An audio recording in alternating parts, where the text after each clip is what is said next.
Να δούμε λοιπόν και αυτό που είπε η Άννα, δηλαδή ότι πρώτα απ' όλα το θέμα της θανατικής καταδίκης. Αυτό θα είναι μια κόντρα μεγάλη με τους Ευρωπαίους. Το έχουν ξεκαθαρίσει οι Ευρωπαίοι αυτό. Νομίζω ότι ο Ερντογάν τώρα πια θα λύνει κάπου στα χέρια του, δεν έχει πια το δημοψήφισμα μπροστά του και θα κάνει διάφορες κινήσεις που θα τον ξαναφέρουν κυρίαρχο στο παιχνίδι. Δεν νομίζω ότι στις προθέσεις του είναι να επαναφέρει τη θανατική ποινή, γιατί αυτό θα δημιουργήσει τεράστιο πρόβλημα όσον αφορά τους Κούρδους κτλ. Και την Ευρώπη, πολύ μεγάλο πρόβλημα πρώτα απ' όλα.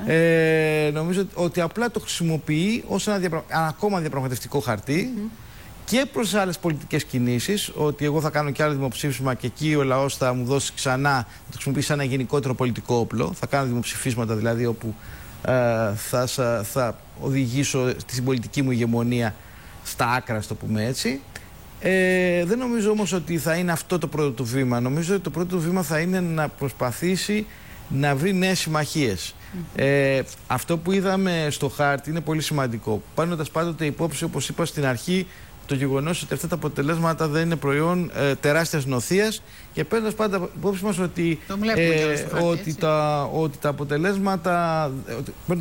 αποτελέσματα αυτά δεν έγιναν κάτω από δίκαιες συνθήκες και ισότιμες συνθήκες προεκλογικής εκστρατείας. Όμως, να μην ξεγελάει λίγο ο χάρτης, ο Ερντογάν φαίνεται ότι μετά από τόσα χρόνια διακυβέρνησης παραμένει να έχει ένα πολύ υψηλό ποσοστό σε μεγάλα αστικά κέντρα. Δηλαδή στην Κωνσταντινούπολη, ο Ερντογάν, αν σκεφτούμε ότι δεν πήρε το συντριπτική πλειοψηφία των εθνικιστών, ουσιαστικά αυτές οι ψήφοι είναι ψήφοι δικές του. Δηλαδή είναι δικές των δικών του ψηφοφόρων. Άρα λοιπόν, αν σκεφτούμε ότι έχει ένα 45-46% στις περιοχές αυτές, στην Κωνσταντινούπολη και σε άλλες περιοχές, αυτό σημαίνει ότι παραμένει ο ισχυρότερος παίκτης μετά από τόσα χρόνια. Δεν μπορώ να σκεφτώ Ευρωπαίο ή πολλό δε μάλλον Έλληνα ηγέτη, ο οποίος θα είχε 45-46%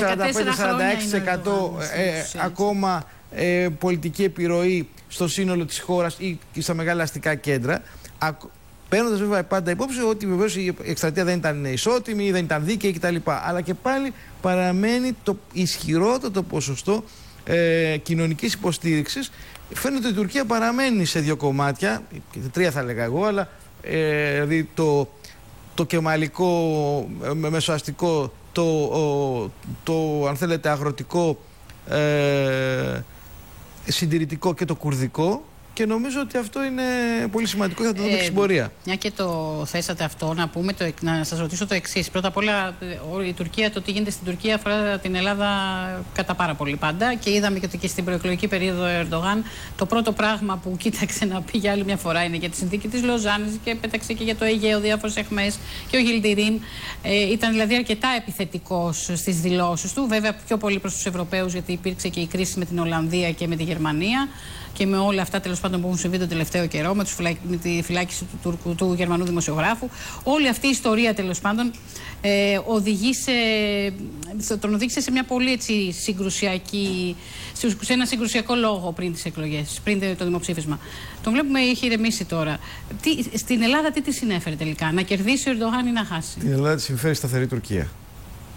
Να είμαστε ξεκάθαροι. Σε αυτό θα είμαι απολύτως ξεκάθαρος. Την Ελλάδα της συμφέρει η σταθερή Τουρκία. Αν δυστυχώς για τη δημοκρατία στην Τουρκία ο Ερντογάν φέρει μεγαλύτερη σταθερότητα, αυτό συμφέρει την Ελλάδα. Δυστυχώς για τον τουρκικό λαό. Θεωρώ ότι το ένα όχι, η επικράτηση του όχι θα ήταν εξαιρετικά σημαντική για τη δημοκρατία. Πιθανότατα σε βάθος χρόνου να ήταν πολύ καλή για την Ελλάδα, να έχουμε δίπλα μας ένα δημοκρατικό κράτος που να λειτουργεί θεσμικά.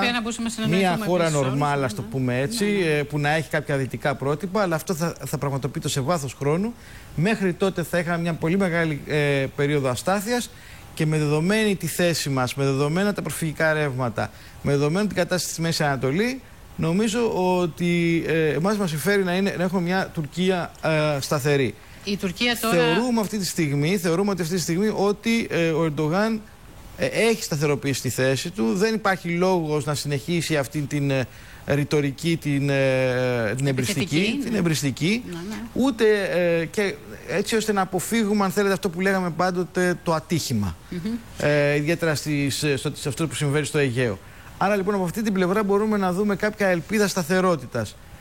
Τώρα, στο γενικότερο, στο παγκόσμιο παιχνίδι, ο Ερντογάν παραμένει ο Ερντογάν. Δεν θα αλλάξει τώρα τις απόψεις του, ούτε θα αλλάξει τον τρόπο με τον οποίο διαχειρίζεται τις διεθνείς υποθέσεις. Δηλαδή, θα παραμείνει ένας απρόβλεπτος παίκτης για τους Αμερικανούς, για τον ΝΑΤΟ, για όλους. Ναι, θα παραμείνει ένας απρόβλεπτος παίκτης. Δεν θα αλλάξει τώρα.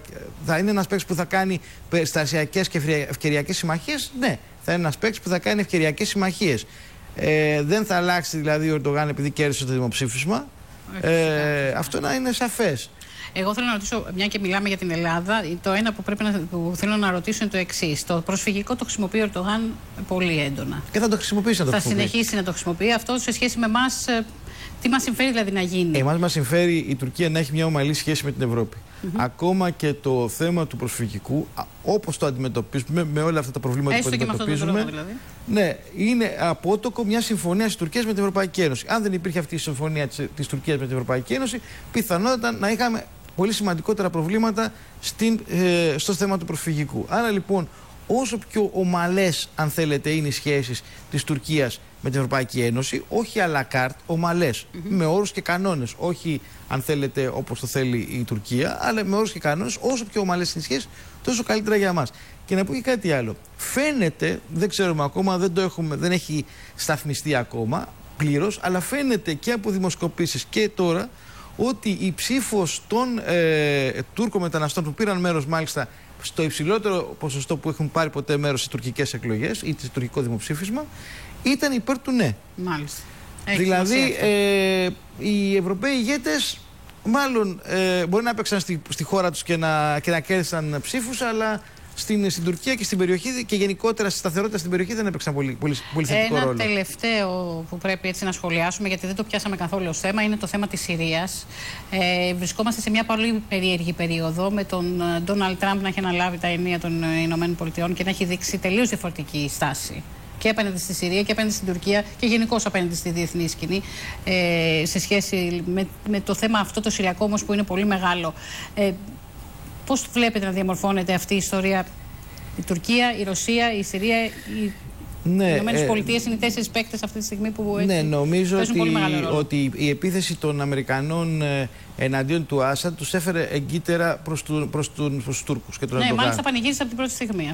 Πρώτον γιατί είναι σαν να λέει, για να το πούμε πολύ απλά, ήρθε στα λόγια μου.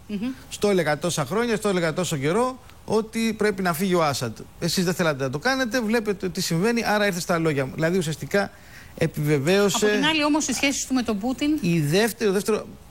Πριν πάω στη σχέση με τον Πούτιν, θα έλεγα το εξής: ότι αν έχει και δεύτερο επίπεδο η αμερικανική επέμβαση, δηλαδή αν θέλει κάτι να πετύχει, αυτό για να το πετύχει θέλει δυνάμεις στο έδαφος. Δηλαδή οι πυραυλικές επιθέσεις και οι απροπορικές επιθέσεις δεν ρίχνουν καθεστότητα. Το είδαμε και με τον Σαντάμ, το είδαμε και με τον Καντάφη. Αν δεν έχεις ανθρώπους να τον ρίξουν από μέσα, δεν υπάρχει τρόπος. Άρα λοιπόν, ή θα πρέπει να κατέβουν οι ίδιοι Αμερικανοί να τους διώξουν, πράγμα εξαιρετικά δύσκολο, ή θα πρέπει να αφήσουν τους Τούρκους να βοηθήσουν αυτούς που είναι μέσα, τους αντικαθεστωτικούς κτλ.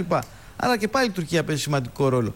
Τώρα, αυτό δεν αλλάζει τη σχέση της Τουρκίας με τη Ρωσία. Αυτό δείχνει τουλάχιστον η εξέλιξη. Θα πρέπει όμως. Γιατί ξέρετε και οι σχέσεις της Τουρκίας με τη Ρωσία είναι πολύ σημαντικές οικονομικές και ενεργειακές θέσεις και για τις δύο πλευρές. Θα μπορούσαμε να μιλάμε ώρες για την Τουρκία. Είναι πάρα πολλά που δεν πιάσαμε φυσικά. Παρ' όλα αυτά όμως εμείς, κυρίες και κύριοι, θα πρέπει να